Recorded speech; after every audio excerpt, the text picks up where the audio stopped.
মাননীয় প্রধানমন্ত্রী সালাউদ্দিন আহমেদ সাহেব, আমি কি ভুল বললাম নাকি? হ্যাঁ, তাহলে তো কি বলে প্রধানমন্ত্রী সাহেব উত্তরটা সালাউদ্দিন আহমেদ সাহেব যায়, তাহলে তো আমরা তো মনে করতে পারি তাহলে সালাউদ্দিন আহমেদই তো আমাদের প্রধানমন্ত্রী। সব উত্তরটা উনিই দেয় সংসদে, আমাদের কথা বলতে দেওয়া হয় না। আমি আবারও বলছি, আমাদের জন্য পরিবর্তন সংসদে আমরা দেখি আমাদের নেতারা কথা বলে, সেখানে অনেক মনে কষ্ট পায়, ওনার দাঁড়ায় থাকে 2 মিনিট 3 মিনিট সময় দেয়, অনুরোধ করতে হয়। এটা কি খেলা নাকি? আমাদের জন্য তো তোমরা ক্ষমতায় আইছো, তোমাদেরকে চিনে কে? তোমাদেরকে কে চিনে? জুলাই বাস্তবায়ন যদি না হয় পুরোপুরি, আমরা রাজপথে নামবো, আমরা ভয় করি না।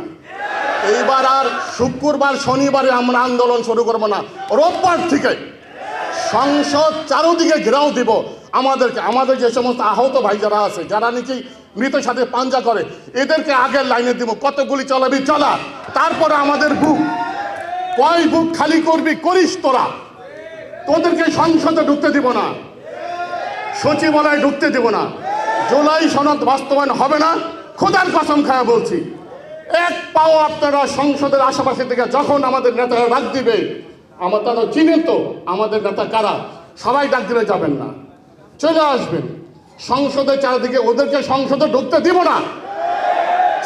সালাউদ্দিন আহমেদের ইতিহাস আমরা জানি, তারেক রহমান সাহেবের ইতিহাস আমরা জানি, ঠিক আছে? উনি সরকারে আসছে, এইবার ইলেকশনে কে জিতছে সেটাও আমরা জানি। আমরা এটাকে মানলাম, এর জন্য ঠিক আছে ভাবে তুমি দেশ চালাও, ভালো মতো চালাও, কিন্তু আমাদেরকে বাহিরে রাইখা তোমরা যা মনে হয় তাই করবো সংসদে, তা চলবে না। আমরা তো এমনি আদামরা, আমাদের সন্তান নাই, আমরা মরতে রাজি আছি বাবা, আমরা মরণকে ভয় করি না। আবারও বলছি আল্লাহর কসম খায়া, তোমার এই মিডিয়ার মাধ্যমে আপনারা শোনাই দেন আমার বক্তব্যগুলো। আমি যে কথা বলতেছি প্রত্যেকটা শহীদ পরিবারের কথা বলতেছি, মনের ব্যথা। সবাই তো কথা বলতে সুযোগ পায় না, সবাই আসবেন। আপনারা যারা মহিলারা আছেন, যে দুর্গা শুনছেন না, কালী মা দুর্গা বলে, যে দুর্গার মতন রাস্তায় নামবেন।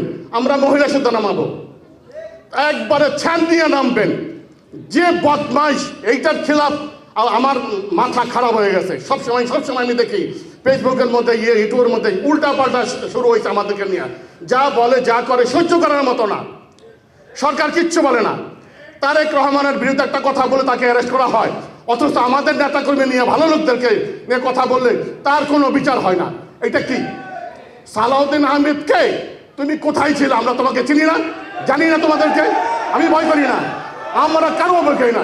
এই যারা জামাত ইসলাম, যারা 11 দল যারা করে, তারা কাউরে মরণকে ভয় করে না। তারা ডরপোক না, তারা বীর, খোদার কসম তারা বীর। তোমরা 71-এ যুদ্ধ করে তোমরা বড় বড় নেতা হইছো, আমরা সংসদে কথা বলতে পারি না, আমাদের কোনো দাবি পূরণ হয় না। কথা আমার একটাই, আপনাদেরকে বলি, যদি জুলাই সনদ বাস্তবায়ন না হয় আপনারা রাজপথ ছাড়বেন না। আর আমাদের নেতারা আমাদেরকে ডাক দিবে, রবিবার থেকে সংসদের আশেপাশে বসবো, ওদেরকে সংসদ ঢুকতে দেব না। আর যদি সালাউদ্দিন আহমেদ আমাদের উপরে গুলি, কোনো রকম পুলিশ দিয়ে হামলা করার চেষ্টা করে, আমরা দেখব কোন পুলিশ আমাদের বুকে গুলি চলায়, সেটাও দেখব। হাসিনাকে ভাগাইছে, সময় লাগে না। আর সালাউদ্দিন তো কিচ্ছু না, এই সরকার কিচ্ছু না আমাদের কাছে।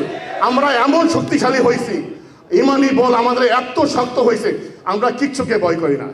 মুসলমান তো এমন মরণকে ভয় করে না, তাই না? আমাদের দাঁড়িয়ে আছে, টুপি আছে, তোমাদের তো দাড়িও জ্বালাই নাই। তোমরা তো পোলাপান, তোমরা নাস্তিকের দল। অতএব কথাটা বলতেছি, আমি সবার মনের কথা বললাম, সাবধান, জুলাই সনদ বাস্তবায়ন করো, তোমরা ক্ষমতায় থাকো, আর কোনো দুঃখ নাই।